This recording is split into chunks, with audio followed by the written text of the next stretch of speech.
LB family, what's good? Coach Marcus Hodges here with Separation Team Basketball. I'm super excited today because I have 7 different ways to help you become a better basketball player. These 7 ways right here, if you really focus on each 7, I promise you your game is going to get taken to the next level, but you have to make sure to really take a deep dive into each 7. But I want you to understand you're not going to be 100% at each trait, but if we can chase perfection in each trait, I promise you your game's going to go to the next level. Everything you want, you're going to get out of it. Today, Coach Marcus Hodges, ILB family, 7 ways to become a better basketball player, man. Let's get it. I don't even listen what they try to say. The first trait is being able to be a shooter. Being able to put the ball in the hole continuously, trusting the work that you put in. So being a shooter in today's game, if you look at the NBA level, if you can't shoot the ball, then you're strictly going to be a defender and get put in the corner. So I know most athletes don't want to be that, but you have to understand you got to be able to shoot the ball at a high level. But what I like to tell my athletes is if you can start your workout with maybe 75 makes, 100 makes, it really depends on how much time you have in the gym. But in reality, if you have a rebounder for you and you're working on shooting, shoot the shots that you know you can make. Because for that workout, you want to be able to build your confidence up through that workout. So at the beginning, you're already feeling good. The shot's been going in. You're shooting 75 to 80%. And now the workout you're having a lot more fun in the workout, seeing that ball go in. Remember, 3 is more than 2. Coaches are really looking for those outside shooters, either catch and shoot or off the dribble. Can you knock down that shot consistently? 2 is going to be a ball handler. You don't have to be the best. We want to strive to be the best, but you have to be able to put that ball on the floor 3 to 5 times. Especially, you have to be able to put the ball down enough where that coach trusts you. So being able to have these good ball handling workouts before your workout, before the game, they're going to help you build confidence. So being an elite ball handler means having an aggressive offhand. So being able to, anytime I have an exchange, I'm just making contact on that chair. Well, it can be one contact, or if I want to work on floating the basketball, being able to have multiple contacts when I'm doing these moves. So those elite ball handlers, they're usually going to be guys that not only have a stationary handle, but have a handle where their offhand can be aggressive, and they're almost battling with their offhand, or they can have a war or a fight here, but it's never going to change or affect their handle with the hand that's dribbling the basketball. Also, becoming an elite ball handler, it's about your movement. How well you move. You see guys that are like robots. You have to have some type of flow within your movement. Being able to be a shifty basketball player, that's going to come from your footwork. That's going to come from how your body moves, how well you're able to sell different moves. But shiftiness is going to start also with your stance. We've talked about this a lot. Being able to shift my weight from side to side with these moves. So not only do I want to be a shiftier player, notice my feet aren't moving. I'm just shifting my weight right now from side to side. Once again, if I can get right here to go inside, notice Kyrie always has a lot of grip on his shoes here because he's one of the shiftiest players ever, probably has one of the best ball handles ever, but he always finds himself in this stance right here. So that's what's gonna help you become a better ball handler. Number 3 is becoming an elite finisher. You have to be able to finish that ball. Once again, not the best, but you have to have confidence. 3 of the ways that I wanna make sure you master is gonna be an overhand. 1, being able to have an overhand finish. That's gonna be my floater. Get the ball over the Anthony Davis, the Joker, all the guys that are tall or super athletic. Number 2 is gonna be my side hand finish. So being able to stretch away. If you guys remember, Allen Iverson does this a lot, has players on his hips, being able to get that defender under the rim, but I'm going side hand, so I'm kind of stretching away from that defender, being able to have that nice touch off the glass. And that 3rd way is gonna be more of like an underhand. So having an underhand finish at times, or if I'm doing a one-hand pickup, I can go underhand. Notice how my shoulders kind of turn, stretching away from that defender, being able to finish, or how Steph Curry likes to do, that little underhand scoop. And for the extra little sauce is gonna be just that wrist spin. You guys call jelly, being able to have that wrist spin, sometimes being caught right under the basket where you can choose right or left. You'll see players at times have a wrist spin here, or they'll go high, and Ja Morant loves to kind of have that circle finish there. So being able to master those three, and that fourth you can add for extra little sauce.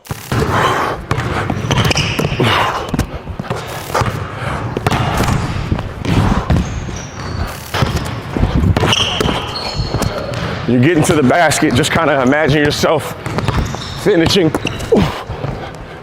around the rim, but try to focus on those 3 to 4 aspects: overhand, underhand, or stretching away using that side hand.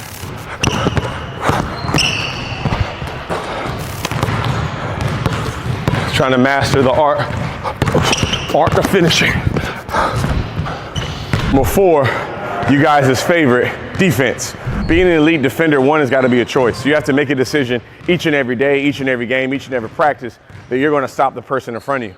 Also understanding they're going to score at times, but you want to make it as hard as possible for them. You want to be able to give that offensive player 0 room for comfort. You want your chest all in their airspace where they're having to really work just to get a step back, just to get to the lane, or to get into a jump shot. Also, understanding players' tendencies.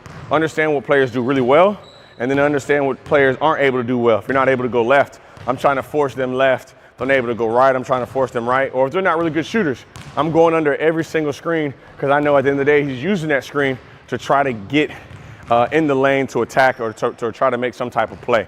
So defense is your will, determination. You have to have basketball IQ. You have to understand tendencies. But defense, once again, is going to be a choice, fellas. It's going to be a choice. Just as much as we work on the offensive side with our crossovers and our shooting, defense, we have to work on it. How to step and slide, understand help side defense, understand help the helper, how to take a charge. Understand I might not get a steal every single time, but can I get deflection? These things that Draymond Green, Marcus Smart really impact games doing. You don't see it on the stat sheet. They might have 8 points, 6 rebounds, and the average baller today is, oh, I didn't have a good game, but you're not seeing they had 7 deflections. You know, you're not seeing that they altered 8 or 9 different shots, and that could be the game between a win or a loss. Make sure you commit to the defensive side. Number 5 is passing. Something else that kind of gets overlooked at times in skill development. You have to be an elite passer, whether that's going to be our traditional 2-hand pass that you have to master. You have to also master your bounce pass, that pass is only going to go about 3/4 of the way so it can hit your target on time and on target. You have to be a guy that can pass from one hand, whether that's going to be from your right hand or your offhand or weaker hand, but that pass still has to be on time and on target. Also, playing out of the screen and roll. Being a guy, being a playmaker comes out of the screen, you have to be able to make this hook pass. Hook pass is coming right here where that defender is all up in your airspace. I can't pass in front, so as I'm driving, hitting that kick out, I have to be able to make a hook pass. I'm driving in this direction. Notice how the ball literally hooks right by my ear, shoulder goes to ear, boom, and I'm making that pass. So a couple more passes are going to be your over-the-head pass. If I'm out of bounds, players open all the way down court, I have to have enough strength to pass that ball all the way down court. If I'm in a double team, I'm a shorter player, something I can relate to, 5'10", 175. I'm getting double teamed a lot, or a taller player's guarding me, I'm gonna have to throw over my head, and it's gotta be strong, on time and on target. A couple more are gonna be jump passes, what coaches don't like. As you guys can see, being able to be a player that passes in the air, you have to make quick decisions. As you're in the air for a second and a half. Whether I'm doing up and unders, I think I have a shot, I think I have a finish, and I don't. I have to understand what my players are. And as I jump in the air, I have to be able to still make it on time and on target. So a couple drills we can do to work on passing, one-hand passes, or I like to call like just my freestyle. I'll tell my guys, hey, in 30 seconds, I want to see 15 different passes. As you're freestyling your dribble, don't think, just try to have a target in your head and hit the wall. So I can just be here, making that pass. Trying to always use my imagination, making passes, but I'm working on my conditioning as well, working on being able to be efficient with my passes and using my imagination. Whether it's a post entry pass, so it might be a kick out pass, to that behind the back pass, I want to have strength behind every single pass I'm making, but we got to have that be a focus when we're working on our skill and playing in those those game time development settings.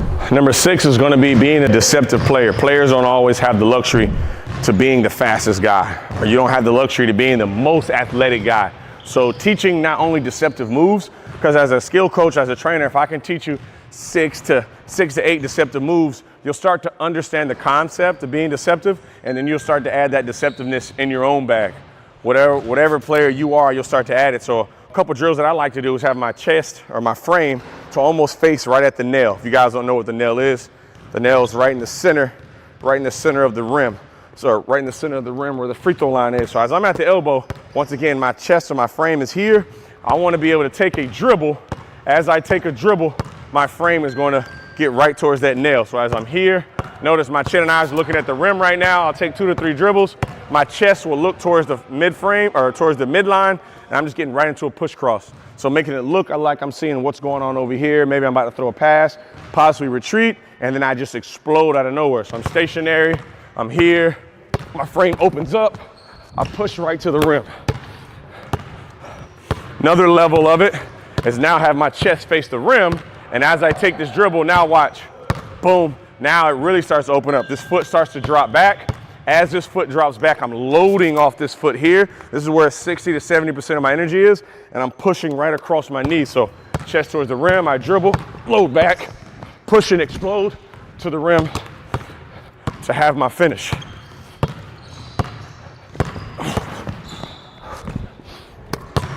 There's multiple ways to be deceptive. I think the Euro step is being able to be deceptive, but there's different speeds of being able to do it. At times you can have the fast, where I'm here, but also players that don't have the luxury of being that quick can have that slow Euro when they go here and kind of slow their steps down to kind of throw the timing off on that defense. We know about being able to pass. As I'm looking one direction, I'm passing in the opposite direction. It could be a behind the back pass as well, where I'm looking right at the camera, but I know the open guy is there. Being able to pass 3 and 4 are going to be here. If I'm about to use a screen, I can literally yell out, screen, set the screen, where I start talking, but in reality, I'm not talking to anybody. As soon as I see my defender's head look, I'm stepping into it for a shot. Because as a shooter, I'm just looking for that window of opportunity to score. So, hey, set it. As soon as he looks, I get into it for my shot and knock it down. And as I say, I'm going to save the best for last. Number 7 is going to be your mentality. How you look at the game, how you approach the game, how you react to wins and losses, and how you value your time on the sport. So a name that I'm sure everybody thinks about when they think of mentality is going to be that Mamba mentality. Kobe Bryant, how he chops up his 24 hours, how he delegates his workouts to ball handling, to the left side of the court, to the right side of the court, just the attention to detail. But understand, I want to maximize myself. So we're all different. That's what's beautiful about everybody here. Everybody watching these videos, we're all different. We can maximize whatever, how high you think you can jump, you maximize that. You want to be able to maximize your ball handling. You want to maximize your shooting, as we're starting to see now. Look with LeBron, how much I sleep, how I take care of my body.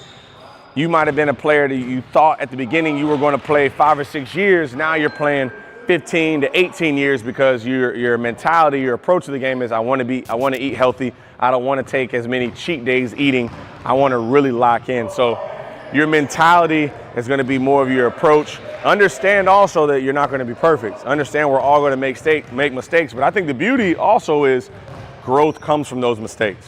You know, you learn, there's always a lesson. It's not a loss, it's a lesson. You always learn from those losses because there's a lesson in it. You know, like they say, when it rains, you won't have a tree unless it rains. So you gotta have a rainy day in order to really reach your full potential. Guys that have success at every level, I hate it for them because once they meet failure, they've never felt it before and they don't know how to react to it. So let's make sure we fail, we make mistakes, we learn from it so we can become better human beings. But the bigger the prize, the bigger the fail is, but also the bigger the lesson is. So if you follow these 7 ways a day, I promise you, you'll become a better basketball player almost instantly. But you have to be able to understand the 7 methods. Like we said, your Mamba mentality, delegate time for each and every characteristic and understand that you're not going to be perfect, but the beauty is you're going to make mistakes and get better. If you like today's video, make sure you like, subscribe, hit that bell notification so you can see each and every video. ILB family, Coach Marcus Hodges, man, you already know, let's get it. If you enjoyed today's video, let me know in the comments below. Give this video a like so YouTube knows you're getting after it. And if you haven't yet, click the subscribe button and the bell notification so you can check out our next videos. See you guys on the next one.